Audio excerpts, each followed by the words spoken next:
ओम नमो भगवते वासुदेवाय।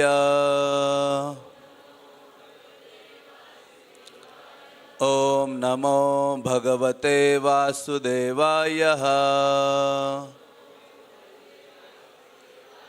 ओम नमो भगवते वासुदेवाय।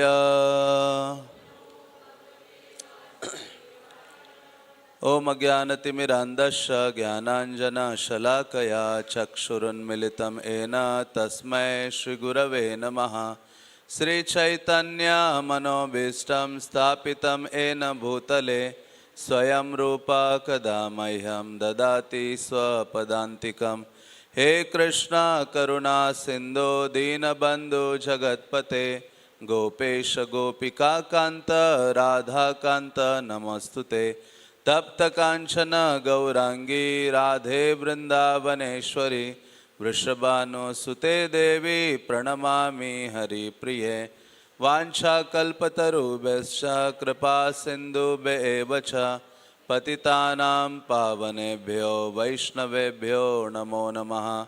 जय श्री कृष्ण चैतन्य प्रभु नित्यानंद श्री अद्वैत गदाधर श्रीवासदि गौरभक्तवृंद। हरे कृष्णा कृष्णा कृष्णा हरे हरे, हरे राम राम राम हरे हरे। हरे कृष्णा। तो आप सब जानते हैं कि आज बहुत महत्वपूर्ण दिन है, भाद्र पूर्णिमा है और उसके साथ साथ दो महत्वपूर्ण उत्सव हैं। एक है विश्वरूप महोत्सव और दूसरा है श्रील प्रभुपाद ने आज के ही दिन जगत के उद्धार हेतु संन्यास ग्रहण किया था। तो हम श्रील प्रभुपाद का संन्यास और विश्वरूप महोत्सव आदि की चर्चा करेंगे। तो विश्वरूप महोत्सव ये हम सबके लिए महत्वपूर्ण है, बल्कि श्रीमद् भागवतम कहता है, तीसरे स्कंद में वर्णन आता है, जब वैकुंठ का वर्णन कर रहे होते हैं शुकदेव गोस्वामी, तो वैकुंठ को एक शब्द में वो वर्णित करते हैं।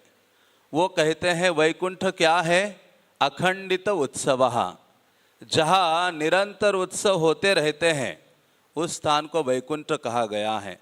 और वास्तव में दक्षिण भारत में भी एक मंदिर है भगवान श्रीरंगम रंगनाथ जी का, उसको भूवैकुंठ कहा जाता है। और वह मंदिर उसी प्रकार से बना है जिस प्रकार से वैकुंठ है।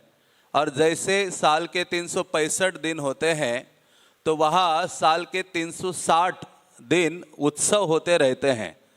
360 दिन भगवान पालकी में बाहर आते हैं और अलग अलग विभिन्न जो उत्सव है वो मनाए जाते हैं। तो इस प्रकार से वही व्यक्ति वैकुंठ का ये जो उत्सव हमें प्रदान कर सकता है जो वैकुंठ का निवासी हो। तो श्रील प्रभुपाद शाश्वत भगवान के सेवक है, नित्य मुक्त जीव है और जिन्होंने वैकुंठ का जीवन हमें प्रदान किया है। इसलिए श्रील प्रभुपाद कहते हैं कि मेरे मंदिर साधारण मंदिर नहीं है, मेरे मंदिर क्या है? वैकुंठास है, ये वैकुंठ के स्थान है। इसी प्रकार से केवल वैकुंठ का व्यक्ति ही इस जगत में आकर वैकुंठ की जो भावना है वो प्रदान कर सकता है। श्रील प्रभुपाद को एक बार कहा गया कि आप अपने गुरु महाराज के बारे में बताइए। प्रभुपाद कहते मैं क्या बताऊं अपने गुरु महाराज के बारे में? He is a Vaikunth man. वो मेरे गुरु महाराज कौन है? वैकुंठ के व्यक्तित्व हैं। तो इस प्रकार से आज का वो दिन है जिस दिन हम श्रील प्रभुपाद के प्रति अपनी जो कृतज्ञता है वो व्यक्त कर सकते हैं, क्योंकि श्रील प्रभुपाद ने सारे जगत के उद्धार के लिए आज ही के दिन संन्यास स्वीकार किया था। श्रील प्रभुपाद का जीवन देखते हैं तो ऐसे लगता है कि श्रील प्रभुपाद ने चैतन्य महाप्रभु के का अनुसरण किया है। चैतन्य महाप्रभु भी अपने शुरुआत के दिनों में वो बड़े विद्वान, स्कूल में वो जाया करते थे, विद्वत्ता थी। उसी प्रकार से श्रील प्रभुपाद का भी जीवन, शुरुआत का जीवन विद्यालय कॉलेज आदि में बीता है। और उसके पश्चात गृहस्थ जीवन में चैतन्य महाप्रभु गए, उसके पश्चात संन्यास लिया।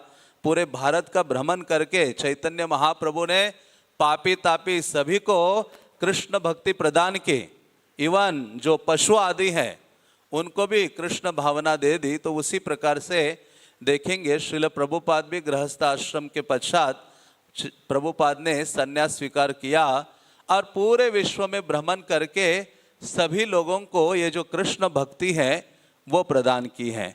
तो श्रील प्रभुपाद का ये आज का जो दिन है संन्यास का, ये विशेष है क्योंकि संन्यास लेकर प्रभुपाद ने सभी के प्रति अपनी कृपा का वर्षाव किया है। क्योंकि हम सुबह उठते ही सबसे पहले गाते क्या है, संसार दावा नललीढ़ लोका त्राणाय कारुण्य घना घनत्वम, कि ये संसार दावाग्नि है और जहां हम सब लोग जल रहे हैं।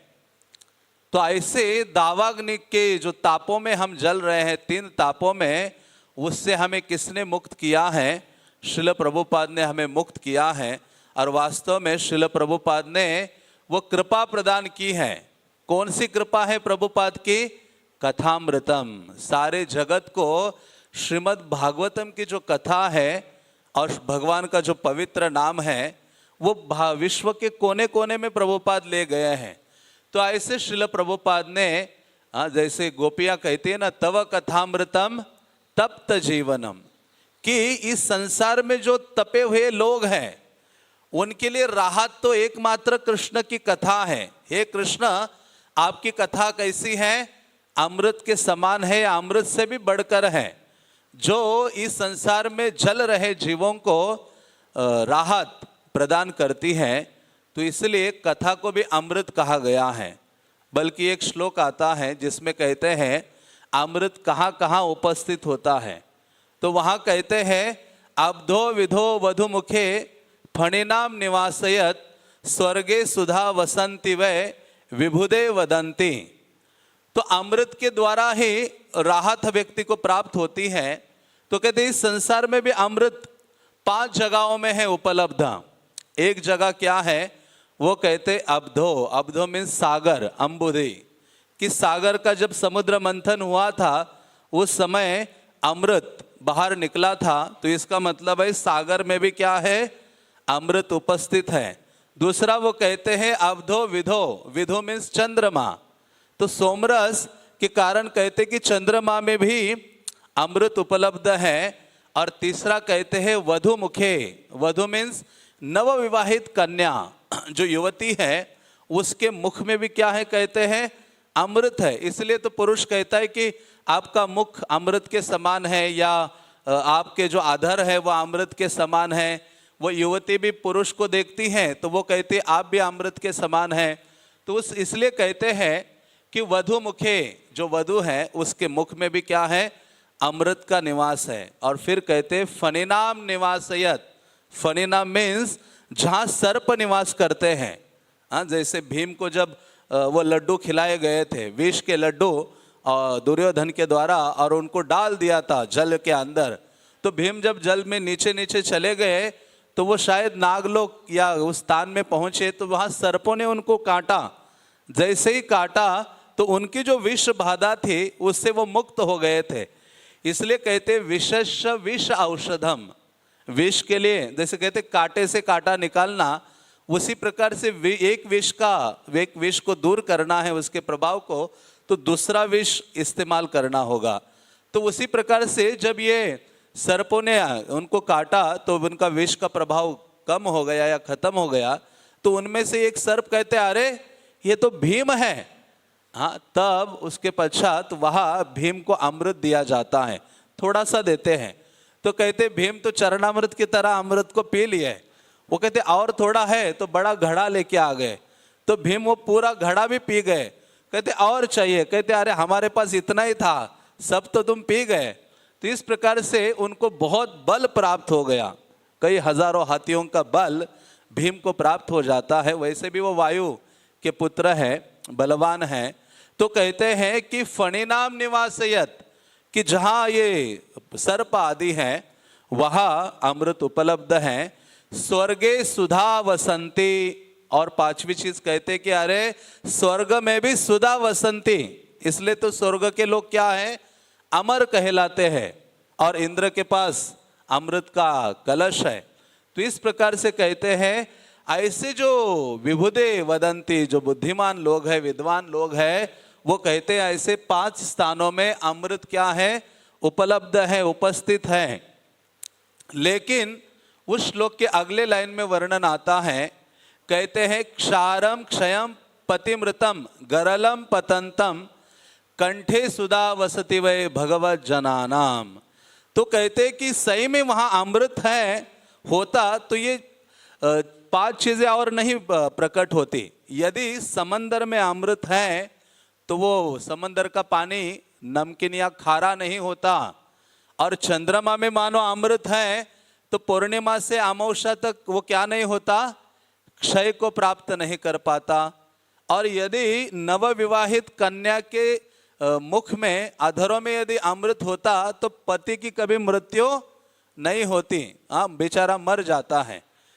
गरलम वो कहते हैं गरलम वो कहते कि सर्पों में के पास यदि अमृत होता तो उनके जिह्वा में या उनके दांतों में विष नहीं होता। उसी प्रकार से यदि स्वर्ग में भी अमृत होता वास्तव में, तो फिर क्षीणे पुण्य मरते लोकम विशंति, उनको, देवताओं को फिर से इस जगत में जन्म नहीं लेना पड़ता। तो वो कहते कि अमृत कहाँ है, तो ये बहुत महत्वपूर्ण है। कहते अमृत एक ही जगह है, और वो है कंठे सुधा वसति वै भगवत जनानाम। जो भगवान के भक्त हैं श्रील प्रभुपाद के जैसे, उनके कंठ में क्या है, अमृत है। और यही अमृत, इसलिए उसको कहते कथामृतम। ऐसे वैष्णवों के कंठ में अमृत है, और वो है कृष्ण कथा का अमृत, जिसके द्वारा सारे जगत को उन्होंने क्या किया है, अमरत्व प्रदान किया है, वैकुंठ भेज रहे हैं उस अमृत के माध्यम से। तो श्रील प्रभुपाद ऐसे आचार्य हैं जिन्होंने क्या किया है, जिनके कंठ में ये अमृत, कथामृत निवास कर रहा है, और उस कथामृत के द्वारा ऐसी वर्षा कर दी कि संसार में तपे हुए जीव भी राहत को प्राप्त करते हैं, दिव्य आनंद को प्राप्त करते हैं। इसलिए ऐसे श्रील प्रभुपाद के कंठ में सदैव कृष्ण कथा है और सदैव भगवान नाम है। श्रील प्रभुपाद को एक व्यक्ति कहता है, प्रभुपाद आप तो कहते कि मैं सदैव भगवान नाम लेता रहता हूँ, लेकिन मैं तो आपको हमेशा माला पकड़ते हुए जप करते हुए नहीं देखता हूँ। प्रभुपाद ने कहा क्या, मेरे पीठ में आकर कान लगाओ तो आपको पता चलेगा। तो वो व्यक्ति जाकर प्रभुपाद के पीठ में कान लगाता है, तो उसको क्या सुनाई देता है, हरे कृष्णा कृष्णा कृष्णा हरे हरे, हरे राम राम राम हरे हरे। तो इस प्रकार से प्रभुपाद वो आचार्य हैं जिनके पास ये कंठ में अमृत है, और इसलिए वो भूरिदा जना, उनसे अधिक उदार इस संसार का भला करने वाला व्यक्ति हुआ नहीं है। तो ऐसे श्रील प्रभुपाद प्रकट होते हैं कोलकाता में 1 सितंबर 1896 में। गौर मोहन डे उनके पिता का नाम था। हम सभी सब चीज़ों से परिचित हैं।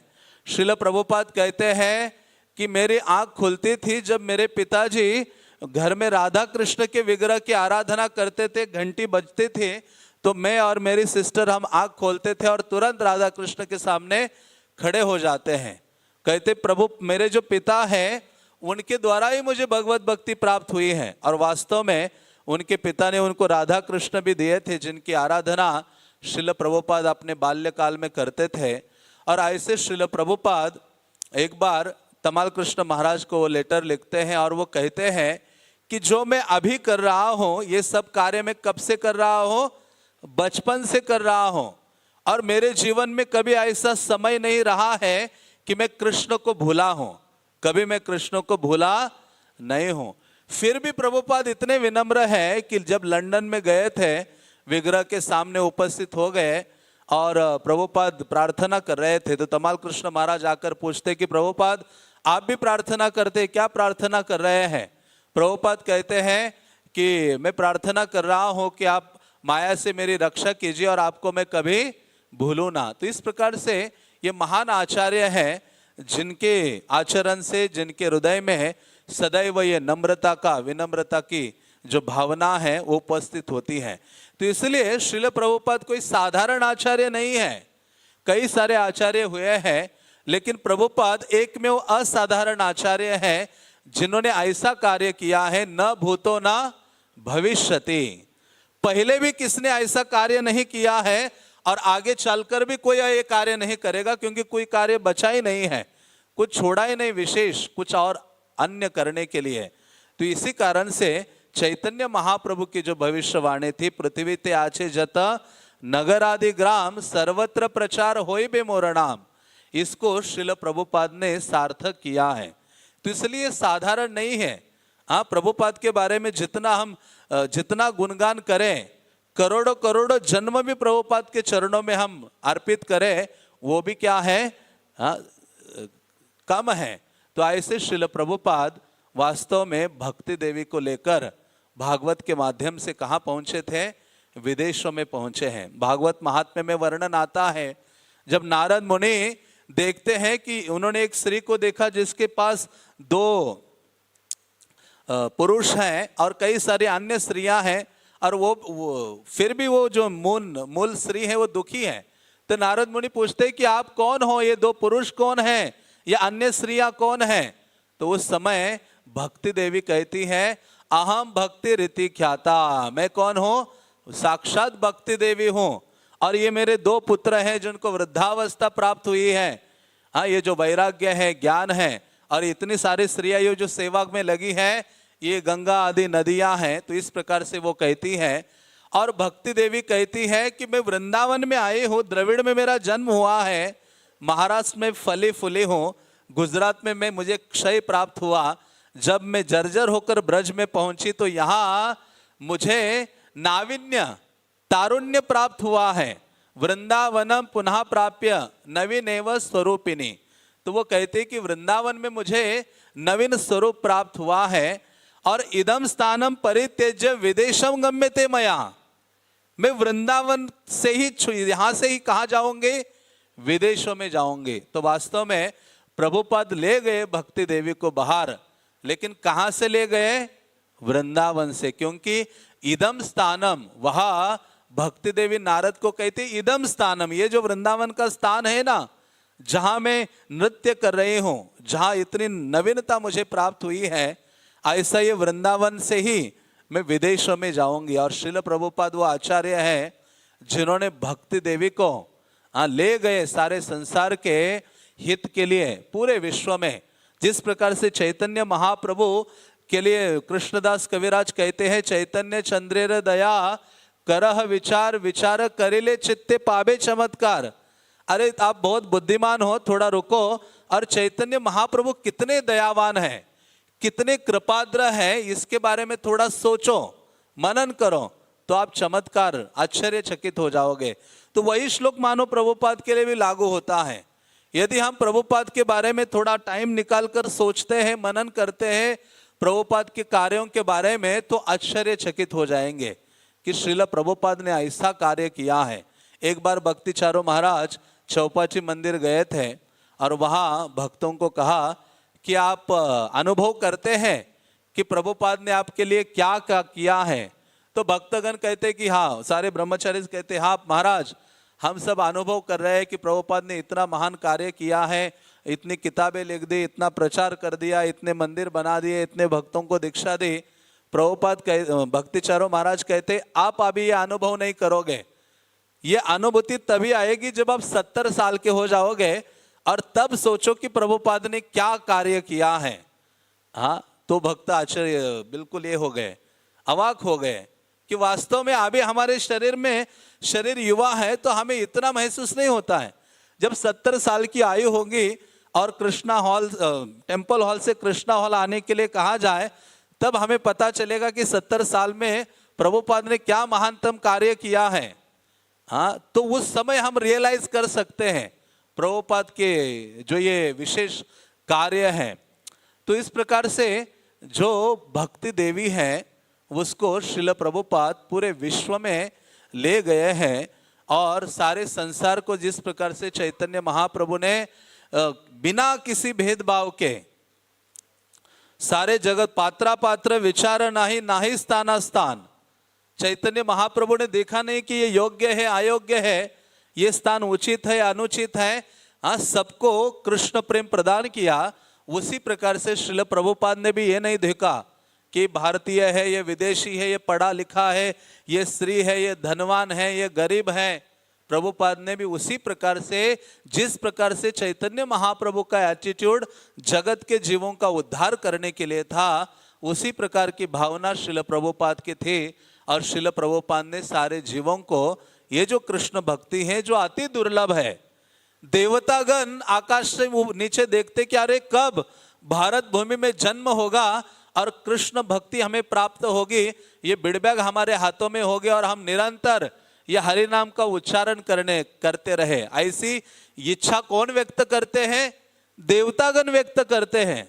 चैतन्य चरितामृत में कहते हैं कि जब हरिदास ठाकुर के पास साक्षात माया देवी आती है और वो कहती है, माया दासी प्रेम मांगे इथे की विस्मय, क्या अरे साक्षात माया देवी ये कृष्ण प्रेम की याचना कर रही है भक्त हरिदास ठाकुर के पास। तो ऐसी इतनी दुर्लभ वस्तु इस संसार में श्रील प्रभुपाद ने सरलता से प्रदान की है। चैतन्य महाप्रभु का ये जो विशेष देन है, अनर्पित चरिम चिरात, की जो अर्पित नहीं कर पाए ऐसी जो वस्तु चैतन्य महाप्रभु लेकर आए, वो श्रील प्रभुपाद ने सारे संसार को दी है। गोलोकेर प्रेम धन हरि नाम संकीर्तन, ये गोलोक से आया हुआ प्रेम धन जो छुपा हुआ था, जो श्रील प्रभुपाद वृंदावन से लेकर गए, और वृंदावन का ये जो प्रेम धन है सारे जगत को उन्होंने वितरित किया है। तो ये सब कुछ ये वृंदावन से शुरू हुआ है, वृंदावन से सारी चीज़ों की शुरुआत हुई है। श्रील प्रभुपाद ब्रज को लेकर गए हैं और ब्रज का ये जो प्रेम है, भावना है, सेवा की भावना है, ये सारे जगत के जीवों को दिया है और सारे जीवों को देकर आह्लादित किया है। बल्कि मध्वाचार्य ने भी भविष्यवाणी की थी अपने ग्रंथों में। मध्वाचार्य कहते कि एक ऐसा समय आएगा कि जगत में विष्णु भक्ति इतनी ज्यादा फैलेगी कि जगत के सारे लोग क्या करेंगे? नाम संकीर्तन पर नाचेंगे, गाएंगे। ऐसा मध्वाचार्य कहकर गए हैं और वास्तव में श्रील प्रभुपाद ने ये किया है। मध्वाचार्य के संप्रदाय में जो पेजावर मठ के जो आचार्य गण हैं, वो सोचते रहते थे कि अरे कौन करेगा ये कार्य, हाँ। लेकिन जब प्रभुपाद ने ये कार्य किया और प्रभुपाद को देखा तो उनके आंखों से आंसू आए कि वास्तव में जो मध्वाचार्य ने कहा था वो हुआ है, हाँ, श्रील प्रभुपाद के माध्यम से। हम चैतन्य मंगल से भी सुनते हैं, चैतन्य मंगल में स्वयं भविष्य का वाणी की है महाप्रभु ने। चैतन्य महाप्रभु कहते, जदि पापी तापी धर्म, यदि पापी छाड़ी धर्म दूर देशे जाए, मोर सेनापति भक्त जाइबे तथा। यदि पापी तापी लोग इस धर्म आदि की शिक्षाओं को छोड़कर दूरवर्ती देशों में भी चले जाए तो भी मेरा सेनापति भक्त जाएगा और उनका वहां जाकर उद्धार करेगा। और वो कहते संकीर्तन खड़ग लैया हाथे, चैतन्य मंगल में आता है कि हाथ में संकीर्तन का तलवार लेंगे वो। और जैसे प्रभुपाद कहते ना, बहुत सारे पूर्ववर्ती लोग हुए हैं जिन्होंने क्या किया है, एक हाथ में ग्रंथ लिए रखा है, दूसरे हाथ में तलवार लेकर जबरदस्ती धर्म परिवर्तन किया है। लेकिन मैं ऐसा नहीं कर रहा हूं। तो प्रभुपाद के हाथों में कौन सी तलवार है? संकीर्तन खड़ग। हरे कृष्णा कृष्णा कृष्णा हरे हरे, हरे राम राम राम हरे हरे। तो संकीर्तन खड़ग को लेकर प्रभुपाद पहुंचे विदेशों में और वहां जाकर चैतन्य महाप्रभु ने कहा था, मेरा सेनापति भक्त, कमांडर इन चीफ, ये जाएगा और सबको परिवर्तित करेगा।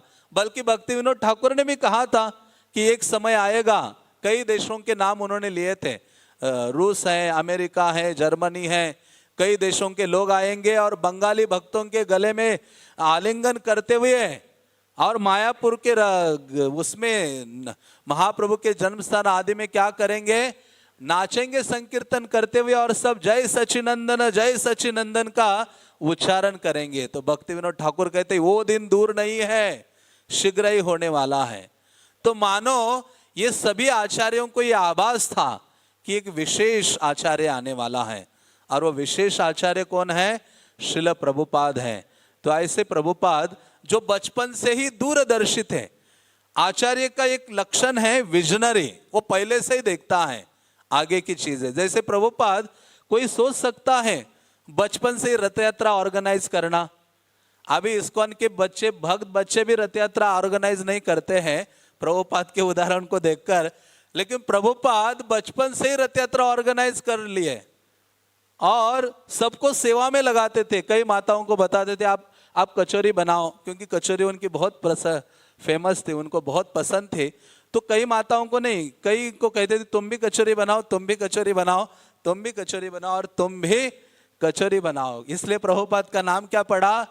कचौरी मुखी। हाँ, कि जिनके मुख में जिनको कचौरी बहुत प्रिय थी। तो प्रभुपाद प्रसाद भी बड़े, हाँ, कृष्ण प्रसाद आदर आदि से के साथ स्वीकार करते थे। तो ऐसे प्रभुपाद बचपन से ही मानो विजनरी थे और इस प्रकार से प्रभुपाद ये कृष्ण के द्वारा भेजे गए ये महान उपहार हैं। जैसे प्रभुपाद का एक बुक है ना छोटा, एक अनुपम उपहार, मैचलेस गिफ्ट। तो हम सोचते हैं कि प्रभुपाद ने ये जगत को एक अनुपम उपहार दिया है, लेकिन कृष्ण ने भी हमें एक अनुपम उपहार दिया है जन्माष्टमी के दूसरे दिन। जब आप जन्माष्टमी पूरा सेवा किया करते हैं, भक्तगण पूरा तन्मयता से लगते हैं, तो कृष्ण आनंदित हो जाते हैं मध्य रात्रि में। और कृष्ण कहते इतनी सेवा कर दे, अभी सबके लिए अनुपम उपहार भेज देता हूं मैं। तो प्रभु कृष्ण किसको भेज देते? दूसरे दिन श्रील प्रभुपाद को भेजते हैं। तो ये विशेष योजना है। तो इस संसार के लिए जो अनुपम उपहार है, मैचलेस गिफ्ट है कृष्ण के द्वारा, तो ये श्रील प्रभुपाद है, जो प्रभुपाद ने हमें या कृष्ण ने हम सबके उद्धार हेतु भेजे हैं। तो ऐसे श्रील प्रभुपाद आज के दिन ही संन्यास स्वीकार करते हैं। और संन्यास स्वीकार करना किस लिए है? प्रचार के लिए। चैतन्य महाप्रभु कहते कलियुगा में तो संन्यास लेना वर्जित है, 5 चीजें, हाँ, उसमें से ये संन्यास वर्जित है। लेकिन वैष्णवगण संन्यास स्वीकार करते हैं, क्यों? क्योंकि प्रचार करने के लिए, कृष्ण भावना का वितरण करने के लिए। तो ऐसे श्रील प्रभुपाद अपने आध्यात्मिक गुरु से मिले थे 1922 में, और उनके गुरु ने जब उनको कहा था, वो भक्ति सिद्धांत महाराज ने ऐसे नहीं कि केवल भक्ति प्रभुपाद को ही कहा था कि तुम अंग्रेजी जानते हो, विदेशों में प्रचार करो। कई अपने शिष्यों में यही चीज बोली थी, उनका एक जनरल इंस्ट्रक्शन था ये। और जब भक्ति सिद्धांत महाराज के उस प्रवचन में प्रभुपाद थे, तो उसको प्रभुपाद ने गंभीरता से ले लिया और उन्होंने उस जो आज्ञा है उसको अपना लाइफ एंड सोल, अपना प्राण बना दिया। हाँ, कि इसकी पूर्ति के लिए मुझे जीवित रहना है, इसकी पूर्ति करनी है। तो भक्ति सिद्धांत सरस्वती ने महाराज ने कहा था, आप युवा हो, इतनी अच्छी अंग्रेजी जानते हो, क्यों नहीं चैतन्य महाप्रभु की शिक्षाओं को विदेशों में ले जाते, गीता और भागवत के संदेश को पाश्चात्य जगत में ले जाओ। हाँ, तो प्रभुपाद ने इसको बहुत गंभीरता से लिया। हाँ, बल्कि प्रभुपाद के अन्य गुरु भाई थे, भक्ति रक्षक श्रीधर देव महाराज, उनको भी कहा था। वो कहते हैं, गुरुदेव मैं गौड़ मंडल नहीं छोड़ना चाहता। और दूसरा वो कहते, मैं तो अयोग्य हूं, मुझ में योग्यता नहीं है इस शिक्षा को पाश्चात्य जगत में ले जाने की। हाँ, तो प्रभुपाद के जीवन को यदि हम देखते हैं तो पूरा जीवन उनका गुरु आज्ञा की पूर्ति के लिए लगा हुआ है। इसलिए बल्कि जब अपने गृहस्थ जीवन में थे तो भी वो प्रचार कार्य में रत थे, भक्तों की सहायता करते थे। भगवत गीता को उन्होंने ट्रांसलेट कर दिया और ट्रांसलेट करने के बाद जब 1950 में ये उनकी जो पत्नी है, प्रभुपाद कहाँ चले गए थे, अभय चरण, तो इस पत्नी को बहुत चाय और उसके साथ बिस्किट खाने का मन किया। तो पैसे थे नहीं, तो कुछ रद्दी वाले को जाकर वो सारा देखा, ये भी रद्दी लग रहा है। इतना मेहनत कर दिया उन्होंने, कहते ये, और उन्होंने जाकर वो बेच दिए सारे पेपर। और प्रभुपाद आए, देखते कि अरे वो मेरा गीता ट्रांसलेट किया हुआ कहाँ चला गया, इतना सारे पेपर थे। तो पत्नी को पूछा, वो कहती है कि मुझे तो बिस्किट और चाय चाहिए था, मैंने जाकर उसको बेच दिया। तो प्रभुपाद बड़े ये हो जाते। प्रभुपाद कहते अभी तुमको चूज करना पड़ेगा, टी और मी, हाँ, चाय चाहिए या मैं चाहिए। तो वो क्या कहती है, मजाक में बोला होगा उसने कि मुझे तो चाय चाहिए या पत्नी के रूप में। तो प्रभुपाद ने उसको गंभीरता से ले लिया और प्रभुपाद कहते अभी ये आखिरी दिन है, अभी मुझे यहाँ से क्या करना होगा, पलायन करना होगा। वास्तव में ये चाय नहीं होता तो इतना बड़ा परिवर्तन नहीं आता। तो चाय की इतनी हम निंदा करते हैं, तो चाय एक माध्यम है जिसके द्वारा प्रभुपाद सन्यास के लिए तत्पर हो गए। उन्होंने कहा अभी निकलो घर से बाहर, इस घर में अभी कुछ मेरे लिए है ही नहीं। बल्कि बीच बीच में भक्ति सिद्धांत सरस्वती उनके स्वप्न में आते थे जब वो घर में थे, उनके इतने बच्चे थे, पुत्रियां थी, और कहते थे कि आप सन्यास ले लो। तो प्रभुपाद कहते जब मैं ये सोचता था, इस सपने को याद करता था तो भयभीत हो जाता था कि यार अभी मेरे ऊपर बहुत जिम्मेदारियां हैं, लड़कियों का विवाह करना है, पुत्रियों का, पुत्र आदि है। तो इस प्रकार से प्रभुपाद सोचते थे। बल्कि प्रभुपाद को भक्ति सिद्धांत महाराज से दो इंस्ट्रक्शन मिले थे। एक तो ये कि महाप्रभु के संदेश को लेकर विदेश में चले जाओ, और दूसरा राधा कुंड में जब अपने गुरु से मिले थे भक्ति सिद्धांत सरस्वती से, तो उस समय उन्होंने कहा था कि जब तुम्हारे पास धन आएगा तो उससे क्या करो, ग्रंथों को छापो और उनका वितरण करो। तो प्रभुपाद इसके लिए तत्पर थे। और आगे चलकर हम देखते हैं कि प्रभुपाद ने दोनों उद्देश्यों की पूर्ति के लिए दो चीजों की स्थापना की, दो संगठन। हाँ, एक है ये इस्कॉन की स्थापना की प्रचार कार्य के लिए, और भक्ति वेदांत बुक ट्रस्ट की स्थापना की प्रभुपाद पुस्तकों को प्रिंट करने के लिए और उसका वितरण करने के लिए। तो ये दो महत् कार्य या दो आज्ञाओं को इतना बड़े लेवल में प्रभुपाद ने पूर्ति किया अपने गुरु का, कि हजारों हजारों लोग उसके द्वारा लाभान्वित हुए। और जब प्रभुपाद गृहस्थ जीवन में थे तो ये सब चल रहा था, तो पूरा प्रयास किया धन अर्जन हो जाए, फैक्ट्री लगा दी, और लेकिन सब कुछ डूबा। जब डूबा, कुछ चल ही नहीं रहा था, तो भागवतम खोला और खोलकर देखते एक श्लोक सामने आ गया। कौन सा था? यशाहम अनुग्रह नामे हरिषे तद धनम क्षणे, कि भगवान कहते मैं जिसके ऊपर अनुग्रह करता हूं उसके धन को उससे क्या करता हूं, छीन लेता हूं। हम तो अनुग्रह तब समझते कि भगवान बड़ा घर देते, अच्छा भगवान की कृपा हो गई, बड़ी कार आ गई, भगवान की कृपा हो गई। और जब सब छूटने लगे तब हम सोचते नहीं है कि ये सबसे बड़ी कृपा तो यही मेरे ऊपर हो रही है।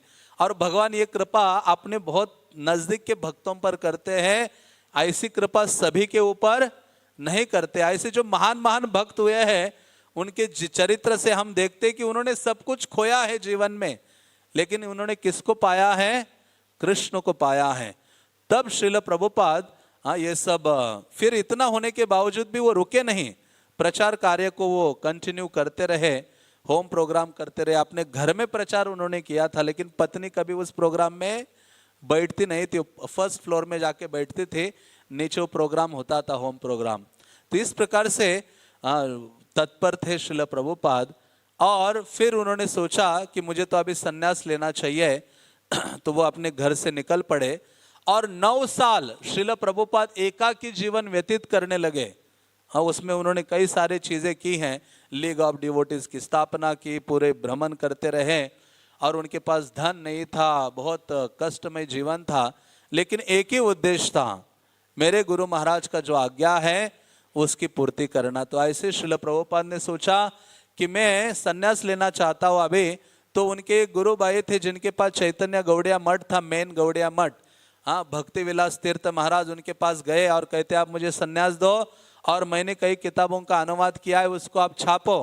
वो कहते देखो आपको हम संन्यास अभी तो नहीं दे सकते, पहले मंदिर में आके रहो वहां मठ में, और यहाँ आपको बेस्ट कमरा देंगे जहाँ खुली हवा होगी, प्रकाश आएगा आपके कमरे में, और अभी हमारे पास धन नहीं है आपकी किताबें छापने के लिए, पहले हम पूर्ववर्ती आचार्यों की किताबें छापेंगे, और जब धन आएगा तब आपकी किताबें छापेंगे। तो प्रभुपाद कहते मुझे जाना ही नहीं फिर वहाँ, मैं तो वृंदावन में ही ठीक हूँ।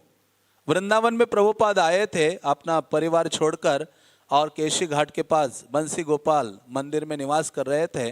और वहाँ से फिर जब राधा दामोदर मंदिर की एक सेवायत उनको कहते कि आप यहाँ आकर रहिए राधा दामोदर मंदिर में। हाँ, तो प्रभुपाद ने 5 रुपये किराए पर वो कमरे ले लिए, और 500 रुपये लगभग खर्चा करके लाइट वगैरह थोड़ा व्यवस्था करके वहाँ रहने लगे, और वहाँ से अपनी ये जो सारी सेवाएं हैं उसको करने लगे। तो उन्होंने कहा मैं मायापुर केवल इसलिए नहीं जाऊँ कि वहाँ अच्छा कमरा मिलेगा जिसमें हवा आएगी और प्रकाश आएगा, वो तो मेरे पास यहाँ भी है राधा दामोदर मंदिर में, मुझे तो अपने गुरु की आज्ञा को कंप्लीट करना है। और प्रभुपाद कहने लगे मेरे पास इतना टाइम नहीं है कि मैं इतना वेट करता रहूं कि आपके पास धन आएगा जब आप किताबें छापोगे और मुझे कोई साल रख के फिर सन्यास दोगे, इतना टाइम मेरे पास नहीं है। फिर अपने दूसरे गुरु भाई श्रीधर, भक्ति रक्षक श्रीधर देव गोस्वामी के पास गए और उनको कहा कि मुझे सन्यास दे दो। वो कहते देखो तुम जब गृहस्थ जीवन में थे कलकत्ता में, तब मैं तुम्हारे घर बहुत बार आता था और तुम्हारे पत्नी ने बहुत सारा प्रसाद आदि मुझे खिलाया है, तो उसके हाथ का भोजन खाया है, इसलिए मैं तुम्हें सन्यास देकर उससे दूर नहीं करूंगा, ये मेरे लिए उचित नहीं है। तो वो महाराज कहते हैं कि आप क्या करो, भक्ति प्रज्ञान केशव महाराज हैं, उनके पास जाओ, वो आपको सन्यास दे सकते हैं। तो प्रभुपाद के बहुत क्लोज फ्रेंड थे ये भक्ति प्रज्ञान केशव महाराज। और प्रभुपाद फिर मथुरा में, क्योंकि प्रभुपाद उनके साथी थे जब ये सब हुआ था, गौड़िया मठ अलग अलग हो गया था, तो भक्ति प्रज्ञान केशव महाराज वहाँ से केवल धोती और अपना उत्तरीय लेकर निकले थे अकेले ही, और आकर ब्रज में उन्होंने फिर उस गौड़िया वेदांत समिति या गौड़ी मठ की स्थापना की और वहाँ सेवा कार्य प्रारंभ किया। तो प्रभुपाद के बहुत करीब थे और प्रभुपाद के पास जो महाप्रभु का विग्रह था प्रभुपाद ने उन्हीं को ही दिया था। आज भी वहाँ जाते हैं तो गौरांग महाप्रभु के वहाँ जो प्रभुपाद ने दिए थे उनके दर्शन प्राप्त होते हैं। तो ऐसे उनके पास ये गए भक्ति प्रज्ञान केशव महाराज के पास, तो वो कहते हैं कि ठीक है मैं आपको सन्यास दे सकता हूँ। बल्कि वही थे जिन्होंने कई बार प्रभुपाद को कहा कि हे भक्ति वेदांत प्रभु, प्रभुपाद का नाम भक्ति वेदांत प्रभु था, कहते थे भक्ति वेदांत प्रभु आपको सन्यास लेना चाहिए, प्रचार करना है तो सन्यास लेना बहुत महत्वपूर्ण है। हाँ, तो प्रभुपाद सोचने लगे कि मेरे गुरु महाराज इनके मुख से क्या कर रहे हैं, बोल रहे हैं। बल्कि जब वृंदावन आए तो उनको 3 बार स्वप्न आया, भक्ति सिद्धांत महाराज 3 बार आकर स्वप्न में कहते, भक्ति सिद्धांत महाराज ऐसे आगे चल रहे स्वप्न में और उनको बुला रहे, आओ मेरे पीछे आओ, ऐसा हाथ करते हुए। प्रभुपाद कहते ऐसा मुझे बुला रहे थे और कह रहे थे सन्यास ले लो। तो ये जाकर उन्होंने केशव महाराज को कहा था। और बल्कि प्रभुपाद इतने विनम्र थे, जब गृहस्थ जीवन में भी जब उनके घर में सन्यासी और ब्रह्मचारी आते थे और कभी कभी आकर इस श्लोक पर चर्चा करते थे, पृथ्वी ते आछे जत नगरादि ग्राम। हाँ, तो जब ये चर्चा करते थे तो वो लोग आपस में बताते थे कि अरे ये जो पृथ्वी जो कहा गया है ना, पृथ्वी नगर ग्राम में प्रचार होगा, तो ये पूरा भारत के लिए बोला गया है और ये भक्ति सिद्धांत महाराज ने तो सब जगह प्रचार कर दिया है। बल्कि भक्ति विनोद ठाकुर ने तो बंगाल में प्रचार किया था, भक्ति सिद्धांत महाराज ने भारत में प्रचार किया था। लेकिन उस सभा में या उस घर में चर्चा में जब सन्यासी ब्रह्मचारी थे, श्रील प्रभुपाद जब गृहस्थ थे, तो वो कहते थे कि नहीं, यहाँ जो पृथ्वी बोला गया है ना, ये पूरे विश्व के लिए कहा गया है। हर देश नगर, पूरे विश्व के गांव गांव नगर नगर में ये नाम संकीर्तन आदि होगा। तो इतना प्रभुपाद के ये था। और प्रभुपाद उसी जो छोटा सा गैदरिंग था उसमें बोले कि एक भक्ति सिद्धांत सरस्वती महाराज का एक जो अयोग्य तुच्छ सेवक ये कार्य करेगा। उन्होंने कहा कौन करेगा, तो ये बोल भी बैठे, प्रभुपाद बोल दिए बड़े ऐसा अपना सर नीचे करके विनम्रता से कि भक्ति सिद्धांत सरस्वती का एक अयोग्य शिष्य क्या करेगा, इस कार्य को पूरा करेगा। तो ये पहले मानो प्रभुपाद को ज्ञात था कि ये सेवा मेरे लिए है। तो प्रभुपाद ये उस समय बोल बैठे थे। तो ऐसे जो श्रील प्रभुपाद थे, फिर वो उनको अप्रोच करते हैं केशव महाराज को। और ये केशव महाराज भक्ति सिद्धांत महाराज के बहुत क्लोज थे, वो भी अपने गुरु के लिए बहुत समर्पित थे। भक्ति सिद्धांत सरस्वती के लिए अपना जीवन न्योछावर कर रहे थे।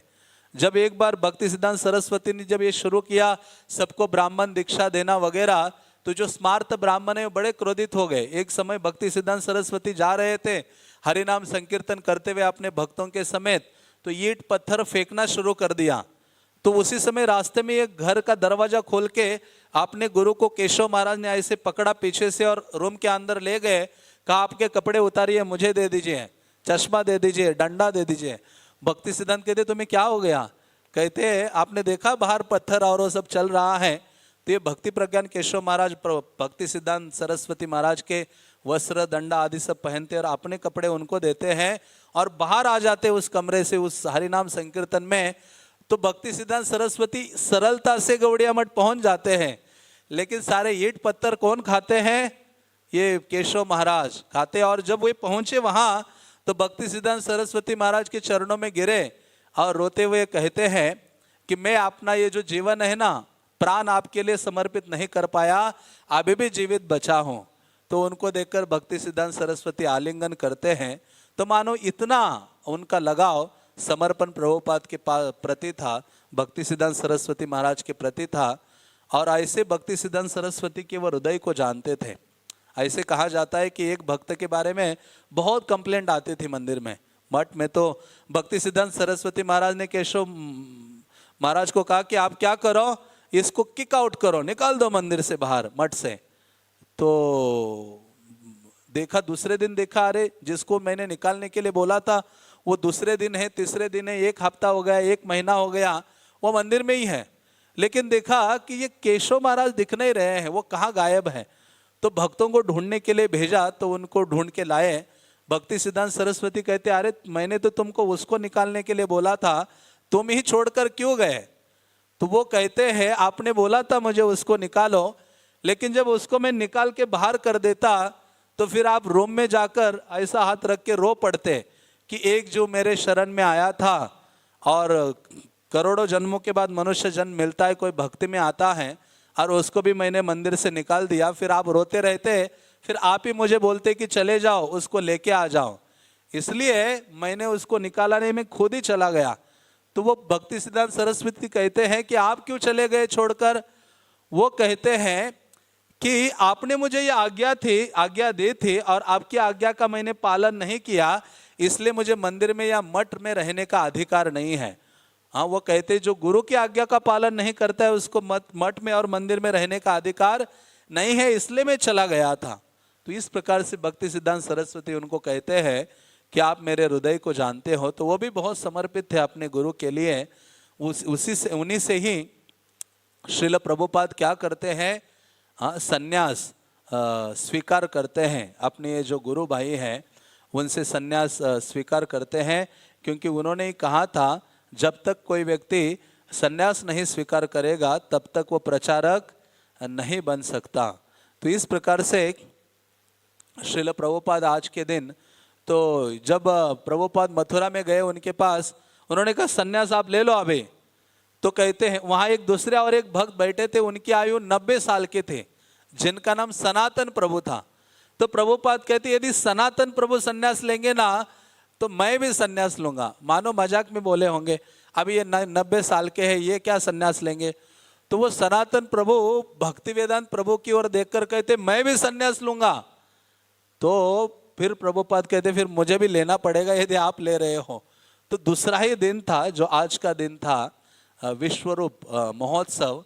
विश्वरूप महोत्सव मतलब जो चैतन्य महाप्रभु के जो अग्रज थे, बड़े भ्राता थे विश्वरूप, क्योंकि जगन्नाथ मिश्रा और सची माता को शुरुआत में 8 कन्याएं हुई थी, हाँ, वो अप्रकट हो जाती हैं और फिर विश्वरूप का जन्म होता है। और उसके पश्चात चैतन्य महाप्रभु या निमाई पंडित प्रकट होते हैं। तो ऐसे जो विश्वरूप है जिनके बारे में चैतन्य भागवत में कई सारा वर्णन आया है, चैतन्य चरितामृत में भी वर्णन आया है, जिसमें कहा गया है कि ऐसे जो विश्वरूप है जो बचपन से ही विरक्त थे और सदैव शास्त्र चर्चा कृष्ण कथा में निमग्न रहते थे। और ऐसे जो विश्वरूप कृष्णदास कविराज कहते हैं महागुणों की खान थे और वो साक्षात बलराम ही थे या नित्यानंद प्रभु के स्वरूप ही उनको माना जाता है। और जब ये विश्वरूप अपने घर में कभी ज्यादा रहते नहीं थे, सदैव नवद्वीप में भक्तों के संग में रहते थे, कृष्ण कथा में निमग्न रहते थे, अद्वैत आचार्य के ग्रुप में रहा करते थे। और निमाई पंडित या चैतन्य महाप्रभु उनको बुलाने जाते थे। जब उनकी माँ कहती थी जाओ भोजन के लिए विश्वरूप को बुलाओ, तो ये जाते थे, कपड़ा खींच के घर में लाते थे, विश्वरूप भोजन करते थे, फिर से भक्तों के संग में जाते थे। मानो भक्तों के संग के बिना विश्वरूप रहते नहीं थे। घर में केवल थोड़े समय के लिए आते थे। तो ऐसे जो विश्वरूप है वो एक दिन उन्होंने सुना, विवाहेर उद्योग करे माता पिता सुने विश्वरूप बड़ा मने पाय वे था। जब घर आए तो सुना कि घर में चर्चा चल रही है कि मेरा विवाह करने के लिए वो ये कन्या को ढूंढ रहे हैं। जैसे विश्वरूप ने ये सुना तो वो सोचने लगे कि अभी मुझे घर में नहीं रहना है, ये जगत में ही नहीं रहना है, मुझे क्या करना है, अभी ये छोड़कर चले जाना है। तो उसी दिन जब ये घर में ऐसी वार्ता सुनी तो चैतन्य महाप्रभु के जो बड़े भ्राता हैं विश्वरूप, उन्होंने क्या किया, विश्वरूप सुनी घर छाड़ी पलाइला संन्यास करिया तीर्थ करे बारे गेला। तब जब उन्होंने सुना कि मेरे विवाह की चर्चा हो रही है तो विश्वरूप ने उसी दिन अपना घर छोड़ दिया, नवद्वीप छोड़ा और सीधा संन्यास के लिए निकल पड़े। और ऐसे कहा जाता है कि वाराणसी जाकर वो संन्यास ग्रहण करते हैं और उनका नाम शंकरारण्य होता है और पूरे भारत का भ्रमण करते हैं। और भ्रमण करते करते महाराष्ट्र में जो पंढरपुर है जहाँ भगवान विट्ठल है, वहां जाकर कहते अंतर्धान हो जाते भगवान विट्ठल में, या उस स्थान में अंतर्धान होते हैं। तो ये जो विश्व रूप महोत्सव है, इसके दो मीनिंग वैष्णव कहते हैं। एक है कि आज ही के दिन विश्वरूप ने संन्यास ग्रहण किया था, या वो कहते हैं कि आज ही के दिन विश्वरूप ने अप्रकट हुए थे इस जगत से, इसलिए विश्वरूप महोत्सव मनाया जाता है। और आज ही इस पावन दिवस पर ही चैतन्य महाप्रभु श्रील प्रभुपाद ने क्या किया था, संन्यास ग्रहण किया था। 450 साल हुए थे जो ये विश्वरूप महोत्सव होकर, उसके बाद प्रभुपाद ने आज ही के दिन संन्यास स्वीकार किया था। जब विश्वरूप ने संन्यास लिया, सची माता जगन्नाथ मिश्र क्रंदन करने लगे, भाई रे विरहे मूर्छा गेला गौर राय। चैतन्य महाप्रभु ने सुना कि मेरे बड़े भाई ने संन्यास लिया है, सुनकर ही निमाई मूर्छित हो जाते हैं। और फिर ये निमाई अपने माता पिता को कहते हैं, भाला हैला विश्वरूप संन्यास करेला पितृकुल मातृकुल दुई उद्धारेला। अच्छा हुआ उन्होंने संन्यास लिया, उन्होंने मातृकुल पितृकुल का उद्धार किया। फिर निमाई अपने माता पिता जो शोक कर रहे थे, दुखी थे, जगन्नाथ मिश्र सची माता, उनको कहते अमित करीब तोमा दोहार सेवन, चलो एक ने संन्यास लिया लेकिन मैं आपकी सेवा करूंगा। सुनिया संतुष्ट हैला माता पिता रमन। वो कहते निमाई की ये वाणी सुनकर माता पिता खुश हो गए कि एक बेटा रहेगा, ये संन्यास नहीं लेगा। लेकिन जगन्नाथ मिश्र को आभास हो गया था, वो एक बार कहते कि मुझे गारंटी नहीं है ये भी रहेगा।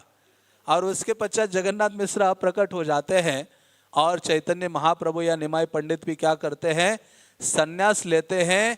बल्कि एक बार ये निमाई पंडित ने जब तांबुल खा लिया था, तांबुल खाकर वो मूर्छित हो गए, अचेतन हो गए, तो उस समय सची माता जगन्नाथ मिश्र ने उनके मुंह पर पानी डाला और वो उठ के खड़े हो गए और वो कहने लगे कि इसी स्थान से, वो कहते मैं अभी मूर्छित हुआ था ना, तो मैं एक स्वप्न में चला गया था, मैंने क्या देखा, इसी स्थान से जो विश्वरूप है वो आया और मेरा हाथ पकड़ लिया उसने।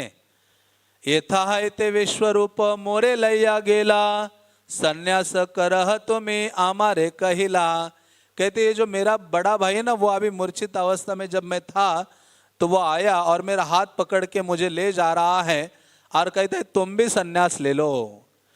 तो महाप्रभु कहते हैं कि मैंने उनको बोला कि मेरे माता पिता अनाथ है, अकेले है, मैं संन्यास नहीं लूंगा और मैं छोटा सा बालक हूं, मुझे संन्यास के बारे में कुछ पता नहीं है। गृहस्थ हैया करीब माता पिता र सेवन। निमाई पंडित विश्वरूप को कहते मैं गृहस्थ बनकर माता पिता की सेवा करूंगा, यहाँ ते ही हई बेन लक्ष्मी, कहते इसी से ही लक्ष्मी नारायण संतुष्ट होंगे। तो इस प्रकार से वो अपने माता पिता को कहते हैं और वो कहते हैं कि विश्वरूप ने फिर मेरा हाथ छोड़ दिया और मैं वापस आ गया हूँ अभी। और उन्होंने अपने आप दोनों को बोला है, बताओ करोड़ों करोड़ों प्रणाम उनके द्वारा। तो इस प्रकार से ये विश्वरूप महोत्सव है, विश्वरूप से संबंधित कई चीज़ें हैं। चैतन्य चरितामृत में कृष्णदास कविराज कहते हैं, जय सुनेय विश्वरूप प्रभुर संन्यास कृष्ण भक्ति हय तारे छिंडे कर्म पास। जो व्यक्ति विश्वरूप के संन्यास आदि का वर्णन जब सुनता है उसके सारे कर्म बंधन नष्ट हो जाते हैं हाँ, जब श्रवण मार्ग से और उसे कृष्ण भक्ति प्राप्त हो जाती है। तो आज ही के दिन श्रील प्रभुपाद संन्यास ग्रहण करते हैं केशव गौड़िया मठ में, और भक्ति प्रज्ञान केशव महाराज इन दो जो कैंडिडेट थे उनको संन्यास देते हैं। एक थे ये सनातन प्रभु और भक्ति वेदांत प्रभु। संन्यास के उपरांत इनका नामकरण हो जाता है, श्रील प्रभुपाद का नामकरण होता है भक्ति वेदांत स्वामी महाराज, और उनका नाम होता है मुनि महाराज। और एक फोटो लिया जाता है, उस समय आपने देखा होगा संन्यास स्वीकार किया हुआ है प्रभुपाद ने, अपने संन्यास गुरु के साथ वो उपस्थित खड़े हैं और बड़े ऐसे हैं, तत्पर है मानो निकलने के लिए। तो उस समय संन्यास स्वीकार करने के बाद बोलना होता है कुछ वक्तव्य, तो प्रभुपाद ने उसी समय जानबूझकर अंग्रेजी भाषा में बोला, बल्कि समझने वाले 2-3 ही लोग थे, क्योंकि प्रभुपाद ने कहा अभी डंडा हाथ में लिया है, मुझे कौन सी भाषा में प्रचार करना है, अंग्रेजी भाषा में पाश्चात्य जगत के लिए वो तैयारी कर रहे थे। तो इस प्रकार से संन्यास ग्रहण करने के पश्चात श्रील प्रभुपाद और वो लोग प्रसाद ग्रहण कर रहे थे, तो एक सेवक सर्व कर रहा था, वो चपातियाँ लेकर आया, तो प्रभुपाद कहते मेरे लिए चपाती ले आओ एक्स्ट्रा, तो और लाने गया तो केशव महाराज कहते कि ये लोग सोच रहे होंगे सर्व करने वाले कि इतने वृद्ध हो गए, इतना प्रसाद पा रहे हैं, लेकिन इनको पता नहीं है चैतन्य महाप्रभु का आंदोलन अभी इन्हीं हाथों में है, और इसी कमरे में जो उपस्थित है यही चैतन्य महाप्रभु के जो भविष्यवाणी है उसको पूर्ति करने वाले हैं, ऐसे केशव महाराज ने कहा था प्रभुपाद के लिए। तो इस प्रकार से श्रील प्रभुपाद संन्यास स्वीकार करते हैं और तत्पर हो जाते हैं।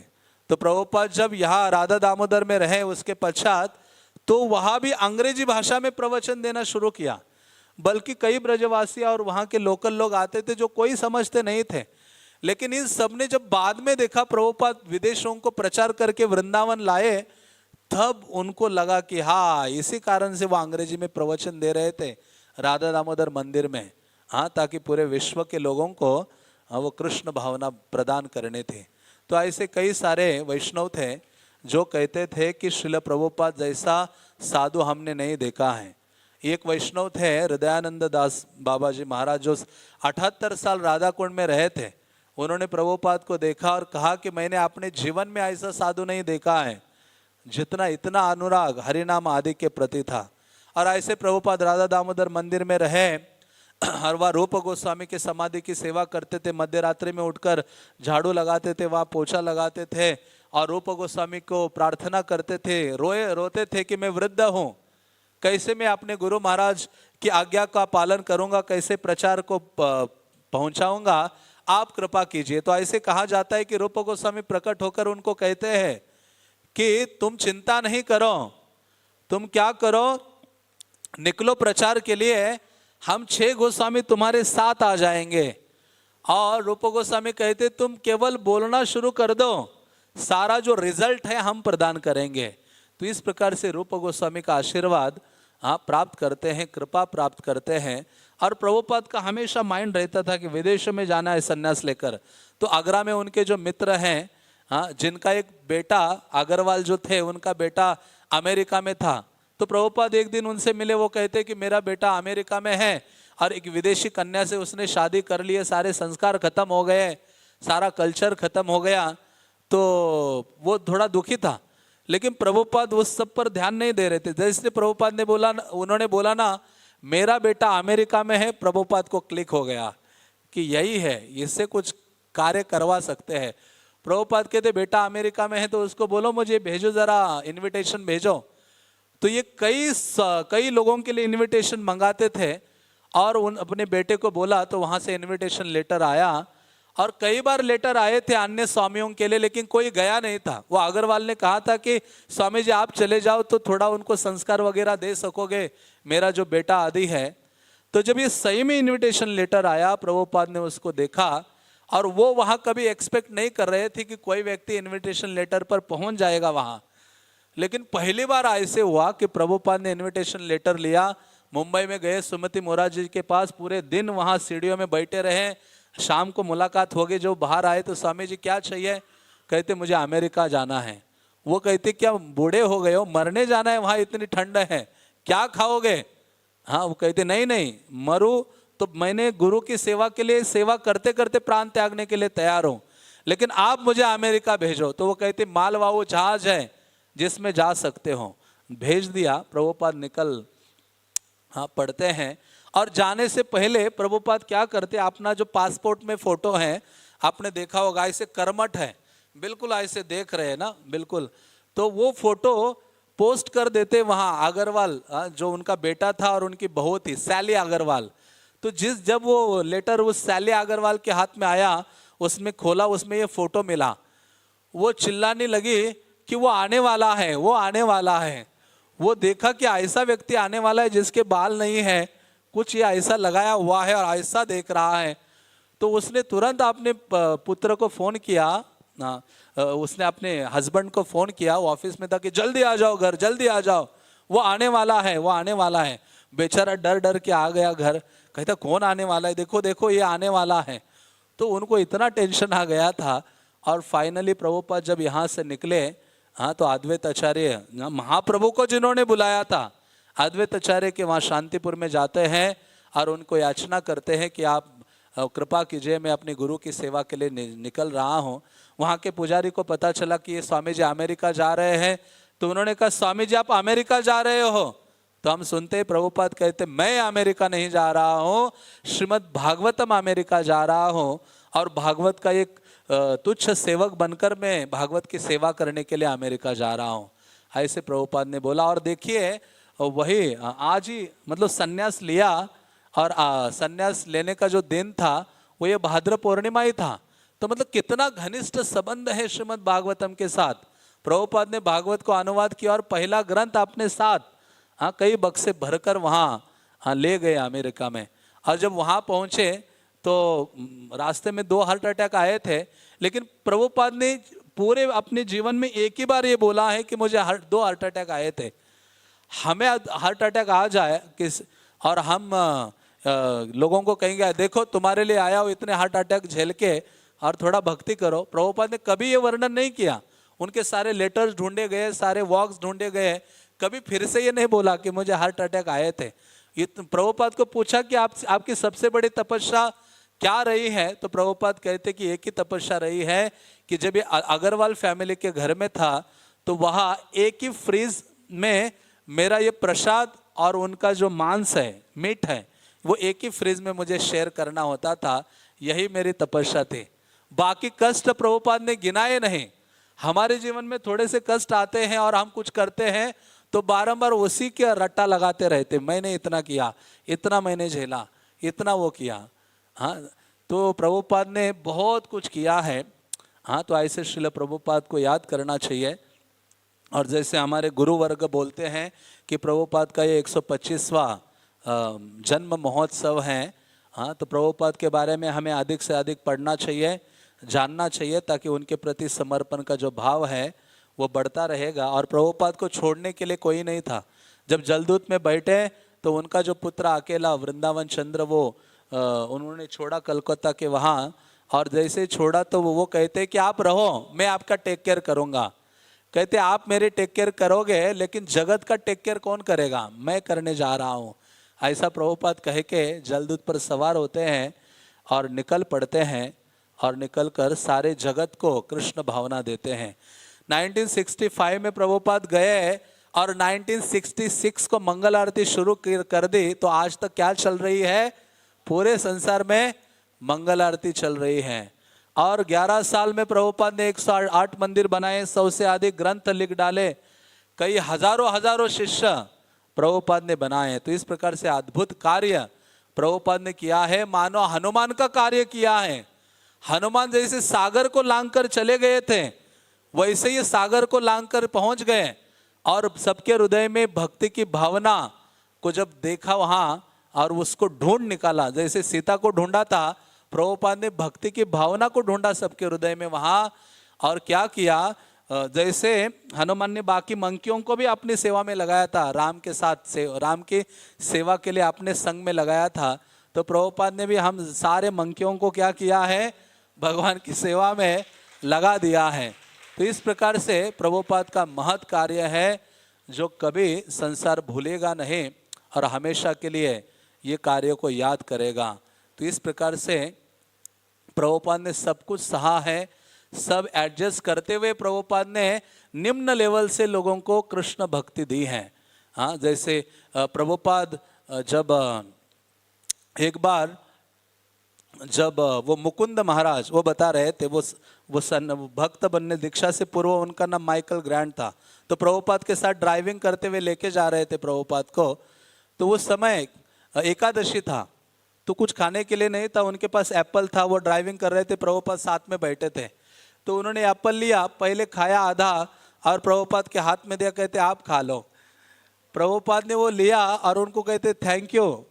मतलब इतना सब कुछ सहन करके इतने सब लेवल के भक्तों को, उन लोगों को क्या किया, इतने बड़े धरातल पर वो लेके आते हैं। तो ऐसा श्रील प्रभुपाद, ऐसे श्रील प्रभुपाद है जिनका गुणगान करना, जितना भी गुणगान करे उतना कम है। लेकिन जब तक हमारे पास अपॉर्चुनिटी मिलती है हमें श्रील प्रभुपाद का गुणगान करना चाहिए। और एक में वो ऐसे आचार्य हैं जिनके बारे में सबसे ज़्यादा पुस्तकें लिखी गई हैं। आज तक किसी के बारे में इतनी पुस्तकें लिखी नहीं गई जितनी पुस्तकें प्रभुपाद के बारे में लिखी गई है उनके शिष्यों के माध्यम से। हाँ, तो ऐसे श्रील प्रभुपाद है और जिनकी देन अनमोल है, उन्होंने संन्यास स्वीकार किया है हम सबके उद्धार हेतु। श्रील प्रभुपाद के विश्वरूप महोत्सव के, वृंदावन धाम के।